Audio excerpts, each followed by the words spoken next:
Labrīt! Tātad es ceru, ka uzreiz var just un dzirdēt un redzēt, ka es beidzot saņēmos jaunai kamerai un mikrofoniņam. Ček, 1, 2, 1, 2. Un bišķi vairāk tad tā motivācija ir filmēt. Un plānā pagaidām ir iziet Renzo piemājas mežu. Un pēc tam es gribu aplīmēt dažas detaļas salonā. Vismaz iesākt, redzēs, cik es paspēšu un tā tālāk. Bet jā, un tagad man ir plāns ielikt putniņiem ēdienu. Šodien vispār ļoti smuki ir uzsnidzis. Kad tik nofilmē mani. Es ielikšu putniņiem bumbiņu. Man liekas, ka viņi jau zina, jo viņi te visu laiku kaut kur. Vēl tagad putnu saucienu. Labu apetīti. Un tad mēģināšu likt visu laiku jaustais tad kaut kādu barotavu, es tā domāju. Pasauc putiņu, tikai ķip, ķip, ķip, ķip. Ķip, ķip, ķip, ķip.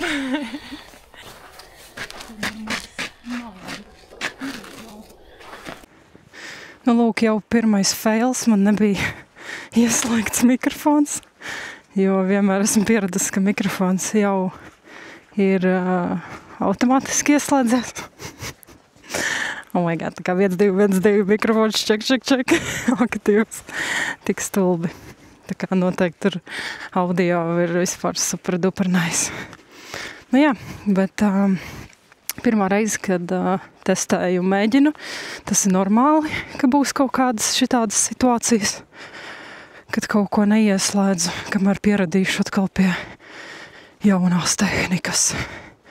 Nu jā, mēs dodamies pastaigā. Es nezinu, vai iepriekš, ko tur dzirdēju, ko nedzirdēju.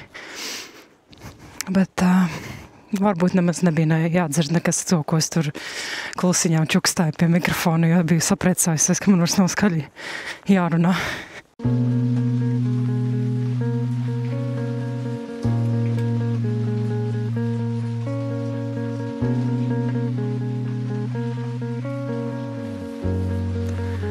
Beidzot kukainīts ir atgriezies. Salīta dievini ziemu, man tāds prieks, ka tev tik ļoti patīk ziema. Tāpat kā man. Šāds kukainīts ir redzams tikai pārsvarā ziemā. Salīta, sniedziņš! Tu mazi kukainīts esi? Ko? Kukainīts, ziemas kukainīts tas, vai ne? Malcīts, lūdzu tev gardumiņš.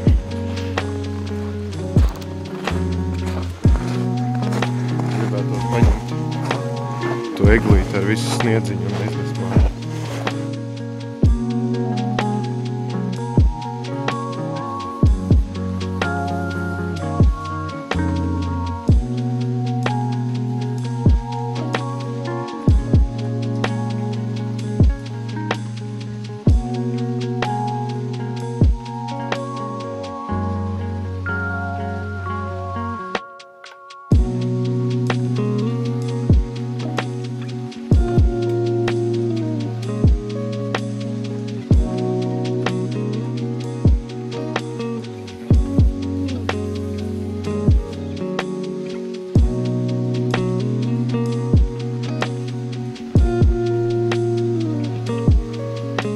Skaistas rozītes jāiemūžina. Viņas jau drīz novītīs. Nē, mamiņa raud. Kamēr es tēdu mandarīnu, Rihards uzsūtīja visādus šādus tūliņus. Instrumentiņus latviski. Iesim noņem pirmo plasmasiņu, ko es mēģināšu aplīmēt.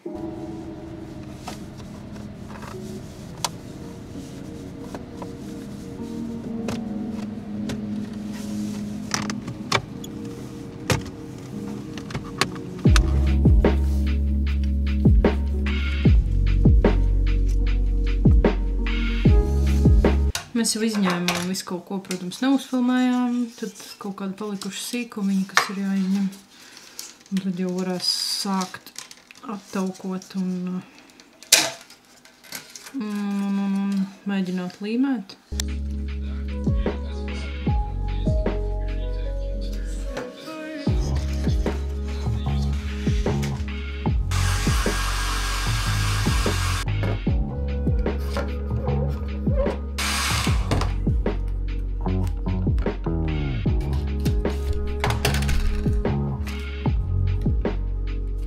es varu teikt tikai vienu. Tas ir ārkārtīgs pacietības uzdevums. Es teiktu, ka tas ir grūti, jo man patīk, ka viss ir ideāli. Un te var redzēt katru mazāko puteklīti, burbulīti. Nu, ideāli es uzskatu, ka cilvēks, kas to nedara profesionāli, nevar izdarīt. Jo tas ir sarežģīti. Es nezinu, cik daudz griezt pie paša. Priekš pirmās reizes domāju, ka ir tīri ok. Kā es Rihardam teicu, tumsā izskatīsies labi. Mēģināsim tagad aplīmēt šito milzeni. Tas būs nereāli.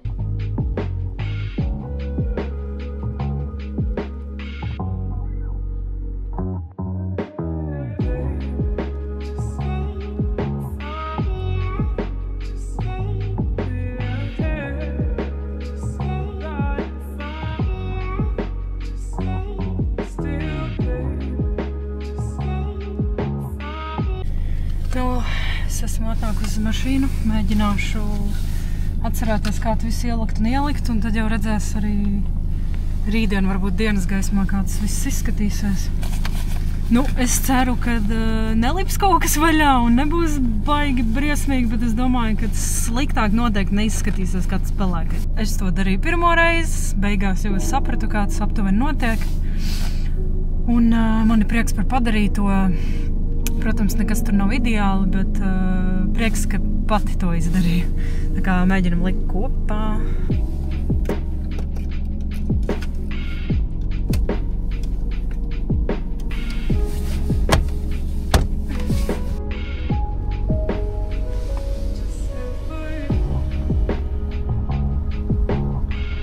Jā, slikti pati jūtos slikti, kad kārtīgi neapskatījos, cik tur tās maliņas jāatstāja kaut kā automātiski uzreiz. Sāku griezt nost tās malas līdz ar. Un slikti izdarīju.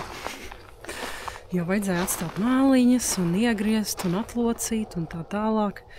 Bet es pamēģināju, es uzzināju. Un tagad būs laiks pārdomām par tālāko. Un ko vispār tālāk es ar to visu darīšu. Man nav nejausmas, Bet paldies, ka noskatījies. Es ceru, ka tev arī kaut kas no šī visa paliks varbūt nākotnē prātā un tu nedarīsi tā kā es. Tā kā lai jums forši līmējās saloni, lai jums foršas pastaigas mežā. Tiekamies nākamajos video. Čau!